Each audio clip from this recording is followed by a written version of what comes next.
All right, so this vlog is a little bit bittersweet, guys, because something that I've been doing on this channel for the past 4 years is finally coming to an end. So let me take you back 4 years ago, essentially. So we ended up hiring Dr. Rachael Cook in 2022, right around the summertime of 2022. And immediately I knew, I'm like, oh my gosh, I have to get Dr. Cook on camera with me doing some form of content because she just had that it factor, right? And so we ended up deciding to, well, probably more of me, I ended up deciding to start what is known as the Dr. Cliff Show. I think we posted our first episode in August of 2022, and it was actually a live show. I mean, if you guys remember the first maybe 20 episodes of the Dr. Cliff Show, every show that we did was live. So we ended up closing down the clinic around 3 o'clock or so in the afternoon on Wednesdays. And the studio that I'm in right now, we actually had the Dr. Cliff Show in, still do have the Dr. Cliff Show in it, kind of. That'll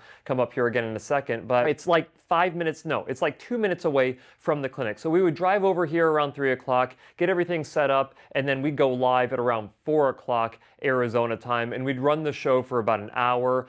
We would present on certain topics, and then we would do, you know, like whoever was watching it, if they left comments in the comment section, we would literally answer those questions live on the show. And that is kind of the format that we did for, like I said, about 20 episodes. We did it weekly, so it was every week we ended up scheduling to do that.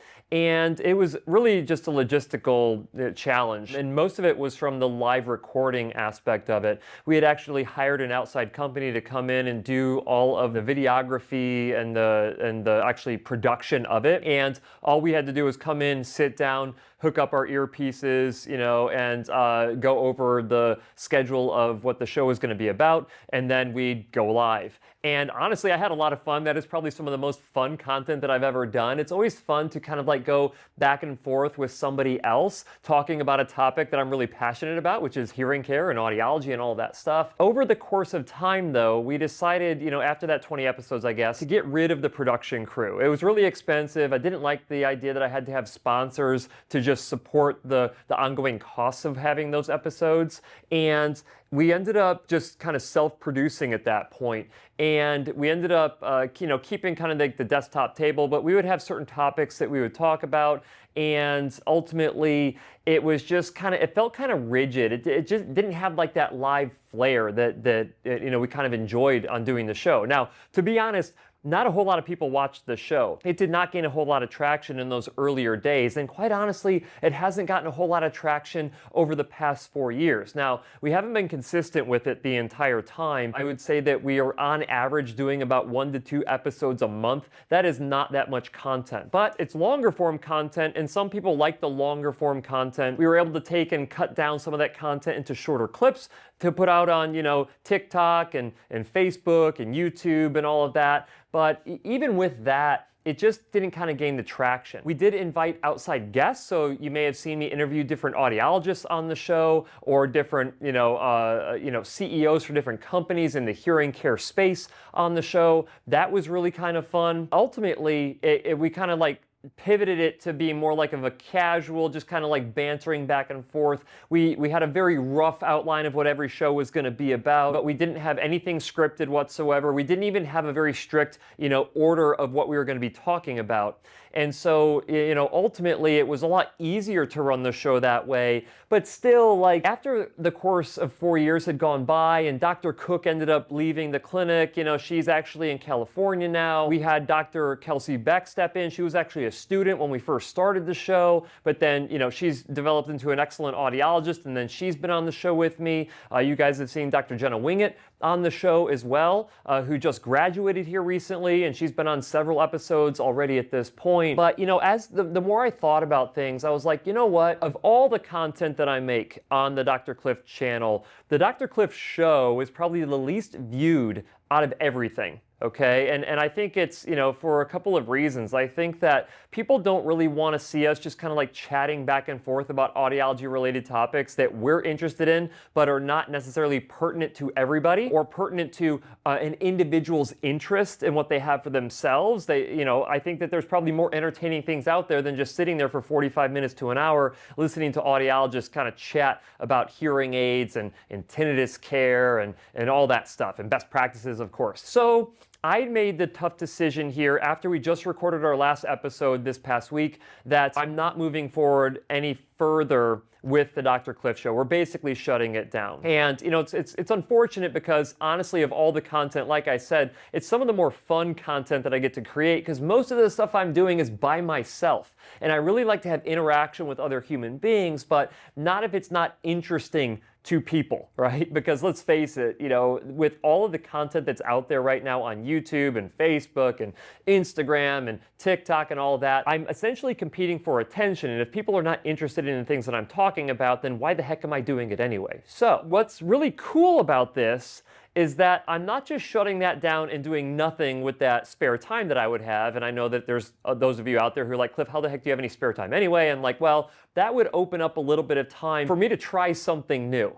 And so I don't know if you guys know this about me, regardless of how you feel about this, I am someone who's a fan of the Dave Ramsey Show. Me and my wife have gone through the Financial Peace University 2 times. One time we did it as students, and then another time I actually led Financial Peace University. And this has nothing to do with finances, but I like the way that the Dave Ramsey Show has people call in and they ask them their specific questions, or they present the challenge that they're facing from a financial perspective, and then Dave Ramsey and whoever his co-host is at the time answers those questions. So it basically creates this ability to interact with somebody. It's the ability to actually answer someone else's actual question rather than having to filter through a bunch of content maybe on my channel or other platforms that are out there trying to get their very specific question answered, and instead have individuals with hearing loss who have questions, or if they want, like a second opinion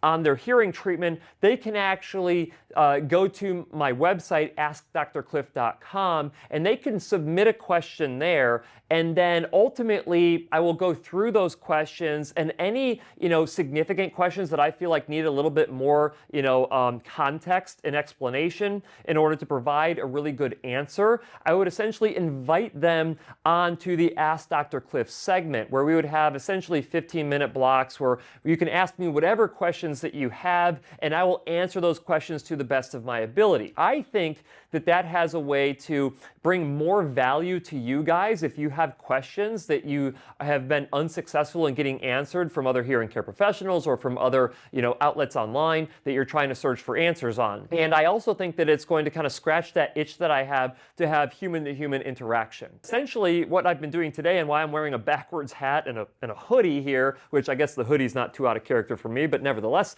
is because I've been essentially rearranging everything, taking down the entire set of the Dr. Cliff Show that I had inside of this space right here, and I've been setting up the Ask Dr. Cliff Show space to replace that. And let me actually, I can show you guys this. So just bear with me here because I have my camera here on a tripod. I'm gonna pop it off. Now, pardon the mess around here, but just so you guys can kind of see what's going on, this right here is where I have everything set up at, and you can see that I've kind of got my podcasting microphone set up there. I don't know if this is going to be the exact layout that I have with it, but that TV over there, actually, it came cracked, and so I'm probably going to have to, you guys can kind of see that right there. It looks like garbage, I don't know. But nevertheless, that's where I'm gonna have the new Ask Dr. Cliff logo when I'm running the show. And you can see just right behind that, we've got the Dr. Cliff Show. I really didn't want to take that down yet. We'll see how things go, but definitely a cheaper option to put up a TV with a digital logo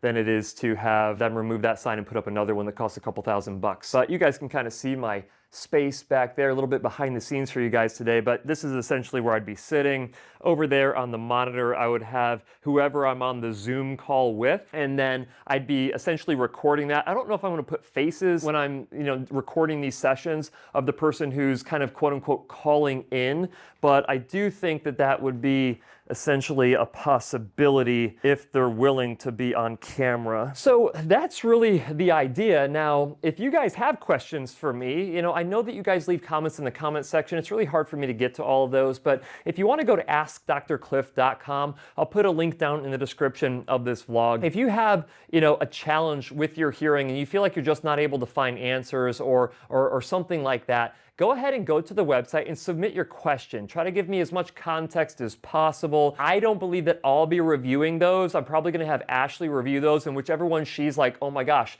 this would be a really good question to have you answer or have me answer, then she can essentially reach out and book you for your 15-minute time slot. I think I'm probably going to do these on Thursday morning. So as you guys know, I'm in clinic Monday through Wednesday. And so Thursday morning is kind of like this sweet spot where normally I have like virtual meetings and stuff like that. I think I'm just going to block out like 2 hours, on either every Thursday or every other Thursday to book about 8 individual questions with people and have them schedule those time slots. And then we're going to record it, and then we're going to put it on social media for you guys. Because one thing that I also like about the Dave Ramsey Show is that I've got my finances squared away, okay? Because, the first time we went through FPU was like darn near 20 years ago at this point. Actually, I think we were married first, so it's probably been, we just hit our 18-year anniversary, so I'm guessing around 17 years ago is when we first went through Financial Peace University. We've had our finances squared away even when we were hardly making any money. But the thing that I find interesting is that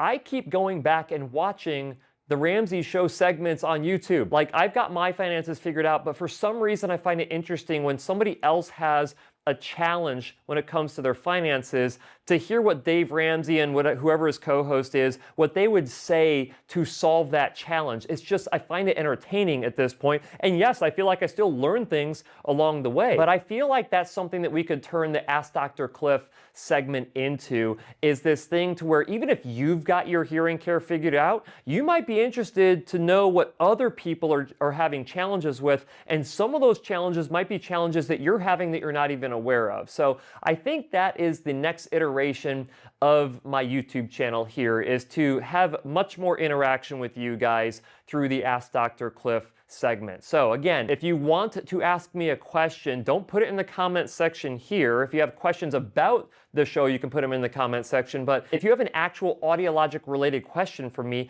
go to Ask Dr. Cliff, and it's all spelled out, askdrcliff.com, and then you can submit your question right there. I'm really looking forward to seeing all the questions that come in, guys. I've already had a ton of questions come in from my webinar that I did last week, where there was 500 people on the webinar. It was insane. We were talking about speech and noise, but I digress. But I want to know what you guys think. Do you think that this is a good pivot from the Dr. Cliff Show over to an Ask Dr. Cliff segment? Let me know down in the comment section, and I'll see you guys next week.